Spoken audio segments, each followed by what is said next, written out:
The warm Mediterranean sun beats down on cobblestone streets as the distant roar of crowds echoes from the Colosseum. Welcome to ancient Rome, where gladiators clash with wild beasts, citizens debate politics in luxurious bathhouses, and dinner parties feature delicacies that might make your modern stomach turn. Tonight, we're taking a leisurely stroll through the eternal city, discovering the fascinating yet wonderfully mundane details of Roman life that your history teacher probably skipped. So pull up your favorite blanket, dim those lights, and prepare for a journey back in time that's both educational and perfectly designed to lull you into the most peaceful sleep. Picture yourself walking through Rome at dawn, 2,000 years ago. The streets are already bustling with activity as merchants set up their stalls, slaves hurry about their morning duties, and the wealthy emerge from their villas wrapped in pristine togas. The air carries the scent of fresh bread from the bakeries, mixed with the less pleasant aromas of a city where sanitation is still a work in progress. This is a world where entertainment is brutal, luxury is extreme, and daily life follows rhythms that would seem both familiar and utterly foreign to us today. Let's begin our exploration in the most famous venue of ancient Rome, the Colosseum. But forget everything you think you know about this massive amphitheatre from Hollywood movies. The reality was far more complex, organized, and frankly, more interesting than any film could capture. The Colosseum wasn't just a place where gladiators fought to the death for sport. It was a sophisticated entertainment complex, a social institution, and a powerful tool of political control all rolled into one magnificent structure. Construction of the Colosseum began under Emperor Vespasian around 70 AD and was completed under his son Titus in 80 AD. The building could hold between 50,000 and 80,000 spectators, making it larger than most modern football stadiums. But what's truly remarkable is how efficiently this ancient venue could manage such massive crowds. The Romans had developed an intricate system of entrances, corridors, and staircases that could empty the entire building in just 15 minutes. Even today's modern venues struggle to match that efficiency. The gladiatorial games themselves were far more nuanced than the simple fight-to-the-death scenarios we often imagine. Most gladiators were not slaves fighting for their freedom, though many were indeed enslaved. They were professional athletes, trained in specialized schools called ludi, where they learned specific fighting styles and techniques. Like modern boxers or wrestlers, gladiators had fan followings, signature moves, and even endorsement deals with local merchants. There were numerous types of gladiators, each with distinct equipment and fighting styles. The retiarius fought with a net and trident, designed to entangle and spear opponents from a distance. The secutor wore heavy armor and carried a sword and shield, built for close combat. The thrax used a curved sword and small shield, emphasizing speed and agility. These weren't random matchups, but carefully choreographed encounters, designed to showcase different combat philosophies and keep audiences engaged. Contrary to popular belief, most gladiatorial contests did not end in death. Gladiators were expensive to train and maintain, and killing them regularly would have been economically disastrous. Instead, matches typically ended when one fighter was clearly defeated or wounded. The crowd would then indicate their preference for mercy or death, but emperors and wealthy sponsors usually preferred to keep their investments alive. A successful gladiator could earn enough money to buy their freedom and retire comfortably. The games served multiple purposes beyond entertainment. They were a way for emperors and wealthy citizens to display their generosity and power to the masses. Free admission, along with free food and drinks, helped maintain public support and prevent civil unrest. The spectacles also reinforced Roman values of courage, discipline, and martial prowess, while simultaneously demonstrating the consequences of defying Roman authority through the public execution of criminals and prisoners of war. But the Colosseum hosted more than just gladiatorial combat. The Romans were masters of theatrical spectacle, and they regularly flooded the arena floor to stage elaborate naval battles called naumachii. These weren't simple boat races, but full-scale recreations of historical naval encounters, complete with hundreds of participants and authentic ships. The engineering required to flood and drain such a massive space repeatedly was extraordinary, involving a complex system of aqueducts, pumps, and drainage channels that operated beneath the arena floor. Wild animal hunts, called venationes, were another popular attraction. These events featured exotic beasts from across the empire, elephants from Africa, bears from Germania, and tigers from Asia. Professional hunters, called venatores, would battle these creatures in elaborate staged hunts that often recreated famous mythological scenes or historical events. The scale of these spectacles was staggering. During the inaugural games of the Colosseum, historians record that over 5,000 animals were killed in a single day. The underground area beneath the arena floor, known as the hypogeum, was a marvel of ancient engineering. This subterranean complex housed gladiators, animals, and stage equipment in a network of corridors, chambers, and mechanical lifts. Elaborate pulley systems could raise wild animals, scenery, and even small buildings up through trapdoors in the arena floor, creating dramatic surprise entrances that amazed audiences. The hypogeum also included sophisticated drainage systems to handle the flooding required for naval battles. Now, let's leave the excitement of the Colosseum behind and move to a more relaxing aspect of Roman life, the public baths. If the Colosseum represented Roman power and spectacle, the Thermae represented Roman civilization and social sophistication. These weren't simple bathing facilities, but elaborate social complexes that served as the heart of daily Roman life. The Roman baths were architectural marvels that showcased the empire's advanced engineering capabilities.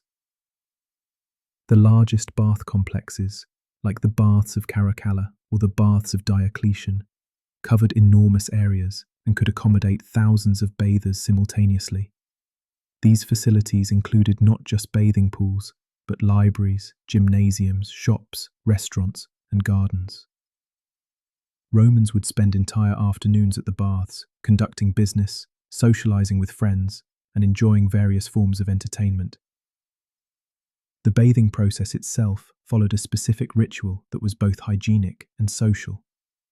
Bathers would begin in the apoditerium, the changing room, where slaves would guard their belongings.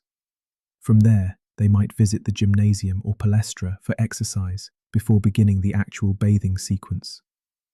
The process typically started in the tepidarium, a warm room designed to help the body adjust to higher temperatures gradually. Next came the coldarium, the hot room, where bathers would work up a sweat in rooms heated to temperatures that could exceed 100 degrees Fahrenheit. Romans didn't use soap as we know it. Instead, they would cover themselves with oil and then scrape it off with a curved metal tool called a strigil, removing dirt and dead skin in the process. Slaves, called capsari, would assist wealthy patrons with this process, while others would perform the task themselves or with help from friends. After the hot room, bathers would move to the frigidarium, a cold room with a pool of unheated water. This sudden temperature change was believed to be beneficial for health and was certainly invigorating. Some bath complexes also included a laconicum, an extremely hot dry room similar to a modern sauna, and a natatio, large swimming pools for exercise and recreation. The engineering behind Roman baths was remarkably sophisticated.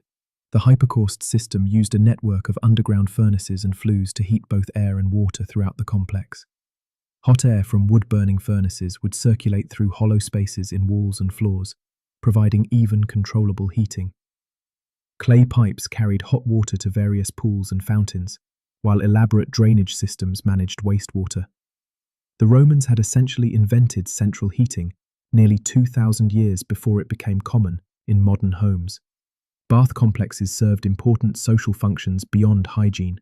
They were places where Romans of different social classes could interact, though certain areas were typically reserved for the wealthy. Business deals were negotiated, political alliances formed, and social relationships maintained within the relaxed atmosphere of the baths. Many facilities included lecture halls where philosophers would give talks, and libraries where patrons could read scrolls while relaxing between bathing sessions. The decoration of Roman baths reflected the wealth and artistic sophistication of the empire. Walls were adorned with elaborate frescoes depicting mythological scenes, geometric patterns, and trompe-l'oeil architectural elements. Floors featured intricate mosaics created from thousands of tiny colored tiles, often depicting marine themes appropriate for bathing facilities. Sculptures of gods, emperors, and mythological figures were placed throughout the complexes, creating an atmosphere of luxury and cultural refinement. Women and men typically bathed at different times, or in separate sections of the bath complex. Women's bathing hours were usually in the morning, while men dominated the afternoon and evening sessions. This separation was partly practical, given the social norms of the time, but it also reflected Roman concerns about maintaining proper moral behavior in these relaxed social environments. The cost of admission to public baths was deliberately kept low, making them accessible to all but the poorest Romans. This pricing policy reflected the Roman belief that access to bathing facilities was essential for public health and social order. Even slaves were typically allowed to use the baths, though they might be restricted to certain hours or sections of the facility. Now that we've relaxed in the soothing warmth of Roman baths, let's move to another fascinating aspect of ancient Roman life: their cuisine. Roman food culture was a complex blend of necessity, luxury, and sometimes bewildering culinary choices that would challenge even the most adventurous modern palate. The Roman approach to dining reflected their empire's vast reach, incorporating ingredients and cooking techniques from across the known world. The Roman diet varied dramatically based on social class and geographic location. Common citizens subsisted primarily on grain, usually in the form of bread or porridge, supplemented with legumes, vegetables, and occasional small amounts of meat or fish. Olive oil, wine, and a fermented fish sauce called garum served as the primary flavoring agents for most meals. This basic diet was nutritious if monotonous, providing the calories and nutrients needed for the physical labor that dominated most Romans' daily lives. Wealthy Romans, however, enjoyed a culinary experience that was both luxurious and bizarre by modern standards. Their dining rooms, called triclinia, were designed for elaborate dinner parties where guests reclined on couches, while slaves served course after course of increasingly exotic dishes. These cena, as formal dinners were known, could last for hours and featured foods that demonstrated both the host's wealth and the empire's geographic reach. One of the most infamous aspects of wealthy Roman dining was the inclusion of dormice on the menu. These small rodents were considered a delicacy, typically served stuffed with nuts and honey, then roasted until crispy. Dormice were raised in special containers called gliraria, where they were fattened on acorns and chestnuts until they reached the desired plumpness. The preparation of dormice required considerable skill, as the meat was delicate and easily overcooked, becoming tough and unpalatable. The process of preparing dormice began with their capture in the wild or purchase from specialized breeders. The animals were then kept in dark containers to encourage them to maintain their natural hibernation weight. When ready for cooking, dormice were typically stuffed with a mixture of chopped pork, pine nuts, and honey, then sewn shut and roasted on small spits. The key was achieving the perfect balance of crispy skin and tender, flavorful meat inside. The Roman cookbook author Apicius provided several recipes for dormice preparation in his collection of recipes, De Re Coquinaria. One popular preparation involved marinating the dormice in wine and fish sauce before stuffing them with ground meat and spices. Another recipe called for boiling the dormice first, then coating them in honey and poppy seeds before final roasting. These elaborate preparations reflected the Roman fascination with transforming simple ingredients into complex, surprising dishes. But dormice were just one example of the exotic foods that graced wealthy Roman tables. Peacock was another prized delicacy, often served with its feathers reattached for dramatic presentation. Flamingo tongues were considered an ultimate luxury, prized for their supposed delicate flavor and rarity. Sea urchins, oysters from Britain, and various exotic birds were imported at great expense to satisfy Roman culinary curiosity.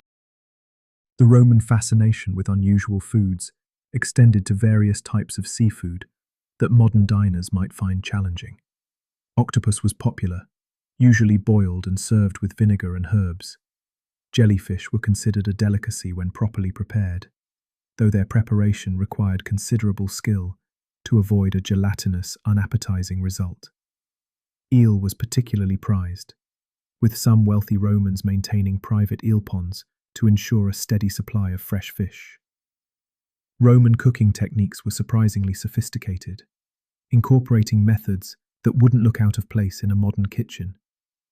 They understood the importance of proper seasoning, using combinations of herbs and spices that enhanced rather than masked the natural flavors of ingredients. Cooks developed elaborate sauces to accompany different dishes, many based on the ubiquitous garum, but enhanced with wine, honey, vinegar, and various aromatics. The presentation of food was as important as its preparation in wealthy Roman households. Dishes were arranged to create visual spectacles that amazed and impressed guests. Whole roasted animals might be presented with their original appearance intact, while elaborate pastries were shaped to resemble mythological creatures or architectural monuments. Some dishes were designed to surprise diners, such as pastries that appeared to contain one type of meat, but actually held something completely different. Spices played a crucial role in Roman cuisine, both for flavor and as displays of wealth. Black pepper, imported from India at enormous cost, was literally worth its weight in silver. Cinnamon, cloves, and other exotic spices were used not just in sweet dishes, but in savory preparations that would seem unusual to modern palates. The combination of sweet and savory flavors was particularly popular, with honey frequently used in meat dishes and fish preparations. Roman dining etiquette was complex and reflected the social hierarchies of the time. The most honored guests reclined on the most prestigious couches, while less important diners were seated in positions that reflected their social status. Meals began with gustatio, appetizers designed to stimulate the appetite, followed by the main course, prima mensa, and concluded with secunda mensa, desserts and fruits. Throughout the meal, entertainment might include musicians, dancers, or poets reciting verses. The Roman relationship with alcohol was also distinctive. Wine was consumed with every meal, usually diluted with water in ratios that varied according to the desired strength and the drinker's tolerance. Drinking undiluted wine was considered barbaric and potentially dangerous. The Romans developed sophisticated viticulture techniques and appreciated subtle differences between wines from different regions and vintages. As we conclude our gentle journey through ancient Rome, it's remarkable to consider how these seemingly mundane details of daily life reveal so much about Roman civilization. The efficiency of the Colosseum's crowd management systems demonstrates their engineering prowess and organizational capabilities. The social complexity of the bathhouses shows their understanding of public health and community building. The elaborate food culture of the wealthy reveals both their global reach and their sophisticated appreciation for culinary arts. These aspects of Roman life that might seem boring or routine actually illustrate the foundations of Western civilization. The Roman emphasis on public entertainment, social gathering spaces, and culinary sophistication established patterns that continue to influence our modern world. Their innovations in engineering, architecture, and urban planning solved problems that cities still grapple with today. The Romans were not so different from us in their desire for entertainment, social connection, and good food. They simply expressed these universal human needs within the context of their particular time and place. Their solutions were often ingenious, sometimes brutal, and occasionally quite bizarre, but they were always thoroughly Roman in their ambition and scope. As you drift off to sleep tonight, perhaps you'll dream of wandering through marble corridors, where the gentle splash of fountain water mingles with distant conversations in Latin. Maybe you'll imagine yourself reclining on soft cushions while slaves fan you with peacock feathers, or watching the sunrise from the upper tiers of the Colosseum as the eternal city awakens below. Rest well, knowing that across the centuries, humans have always sought comfort, entertainment, and connection in remarkably similar ways.